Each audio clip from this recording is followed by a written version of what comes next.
মৰিয়নী নকছাৰীত ঝুমুৰ বিনন্দিনীত অংশগ্ৰহণ কৰা যুৱক-যুৱতীক আচাৰ সম্বৰ্ধনা জ্ঞাপন। নকছাৰী নাগিনীজান চাহ বাগিচাত নাগিনীজান আৰু ছটাই চাহ বাগিচাৰ ৪৯ গৰাকী ঝুমুৰ বিনন্দিনী অনুষ্ঠানত অংশগ্ৰহণ কৰা যুৱক-যুৱতীক আদিবাসী ছাত্ৰ সন্থাৰ নাগিনীজান প্ৰাথমিক গোটে বৃহস্পতিবাৰে সম্বৰ্ধনা জনায়। নাগিনীজান চাহ বাগিচাৰ কাৰ্যালয় প্ৰাংগণত অনুষ্ঠিত কৰা আচাৰ কেন্দ্ৰীয় সমিতিৰ যুটীয়া সম্পাদক বিতুল কৰ্মীয়ে আঁত ধৰা এই অনুষ্ঠানত সভাপতিত্ব কৰা বাগিচাৰ পৰিচালক ফণীধৰ ৰজকে। অনুষ্ঠানত উপস্থিত থাকে নকছাৰী জাতীয় বিদ্যালয়ৰ অধ্যক্ষ ৰাজশ্ৰী বৰুৱা, আচাৰ যোৰহাট জিলাৰ উপসভাপতি ৰিবু নায়ক, সমাজকৰ্মী অতুল কৰ্মী, গণেশ নায়ক, সঞ্জয় কাৰ্জী, অমৰজ্যোতি বৰুৱা আৰু কেইবাজনো বিশিষ্ট অতিথি। শিল্পীসকলক একোখনকৈ মানপত্ৰ দি সম্বৰ্ধনা জনাই উৎসাহ প্ৰদান কৰে সংগঠনটোৱে। ঝুমুৰক বিশ্ব অভিলেখ গঢ়াৰ প্ৰয়াস কৰি এডভান্টেজ আছাম টুৰ অধীনত মুখ্যমন্ত্ৰী হিমন্ত বিশ্ব শৰ্মাই গাঁও আৰু বাগিচাসমূহৰ পৰা যুৱক-যুৱতীসকলক উলিয়াই নি গুৱাহাটী সৰুসজাইত প্ৰধানমন্ত্ৰী নৰেন্দ্ৰ মোদী আৰু কেইবাখনো দেশ-বিদেশৰ প্ৰতিনিধিৰ উপস্থিতিত ঝুমুৰ বিনন্দিনী নামৰ অনুষ্ঠানৰ আয়োজন কৰি যুৱক-যুৱতীসকলক ঝুমুৰ নচাৰ যি পদক্ষেপ ল'লে, ইয়াক লৈ চাহ জনগোষ্ঠীৰ লোকসকল যথেষ্ট উৎফুল্লিত হোৱা দেখা গৈছে।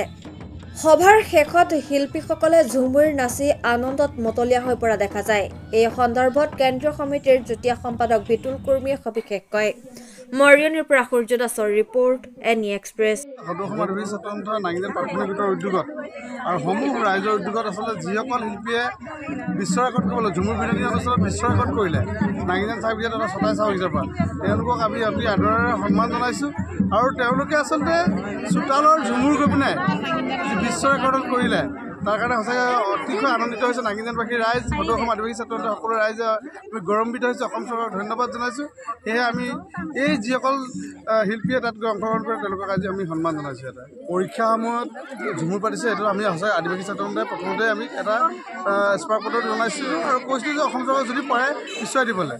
কিন্তু যি কি নহওক, তেতিয়া অসম চৰকাৰৰ এই কথাখিনি ধৰক এটা চিডুল বনাই থোৱা আছিলে আৰু তেওঁলোকে পাৰ কৰি দিলে, অনুষ্ঠানটো পাতিলে। আৰু এই অনুষ্ঠানটো পতাৰ পিছত আমি এতিয়া ক'বলগীয়া একো নাই, কিন্তু আমি এটা কথাই কৈছোঁ যে বৰ সুন্দৰকৈ এটা অনুষ্ঠান তেওঁলোকে পালন কৰিলে, সুন্দৰকৈ এটা অনুষ্ঠানটো তেওঁলোকে তাত ছিষ্টেমেটিকলি পাতিলে বুলি আমি মানে আমি একচুৱেলি মানে এই কথাটো কৈছোঁ যে ঝুমুৰ নহয়, আচলতে ঝুমুৰ নহয়, ঝুমৰ আচলতে আমাৰ শব্দবিলাক ঝুমৰ, আখৰা নহয়, আখৰা।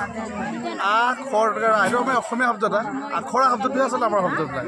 অকল মানে ধৰকচোন এটা কথা হ'ল, আমি যেনেকৈ অসমীয়া কথা কিবা ক'বলৈ যাতে আমাৰ অকণ থাকি যায়, ঠিক তেনেকৈ এই বানানবিলাকতো অকণমান থাকি গৈছে যে ঝুমুৰ শব্দটোত অকণমান ভুল হৈ আছে, আমিও দেখিছোঁ।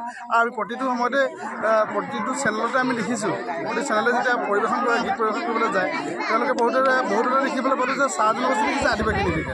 আচলতে আদিবাসী চাহ জনগোষ্ঠী একেখন বাকৰিত। প্ৰকৃততে আপোনাৰ মতে ঝুমুৰ হ'ব লাগে নে ঝুমুৰ হ'ব লাগে? ঝুমৰ চৌকাৰ ম হচেই ঝুমুৰ হ'ব লাগে। ধন্যবাদ জ্ঞাপন কৰিছোঁ।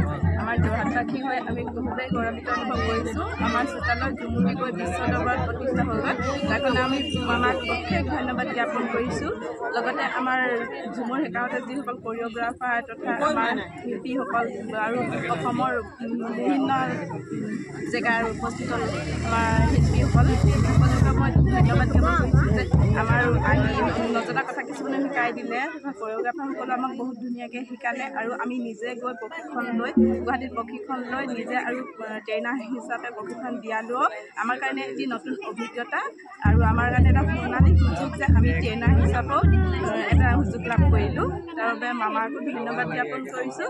আৰু লগতে যিসকল বিষয়ববীয়া এই বিশ্ব দৰবাৰত প্ৰতিষ্ঠা কৰিবৰ কাৰণে যিসকল লগত জড়িত আছিল তেখেতলোককো মোক ধন্যবাদ জ্ঞাপন কৰিছোঁ। আজি সম্বৰ্ধনা অনুষ্ঠানত আমাক যি সম্বৰ্ধনা জনালে তেখেতলোককো ধন্যবাদ জ্ঞাপন কৰিছোঁ। আমাৰ নাগিনীজান চাহ বাগানৰ পৰিচালক মহোদয়, আমাৰ আচাৰ বিষয়ববীয়াসকলক আৰু আমাৰ উপস্থিত অভিভাৱকসকলক সকলোকে মোৰ ধন্যবাদ জ্ঞাপন কৰিছোঁ যে আমাক ইমান ধুনীয়াকৈ সম্বৰ্ধনা অনুষ্ঠান সম্বৰ্ধনা জনালে।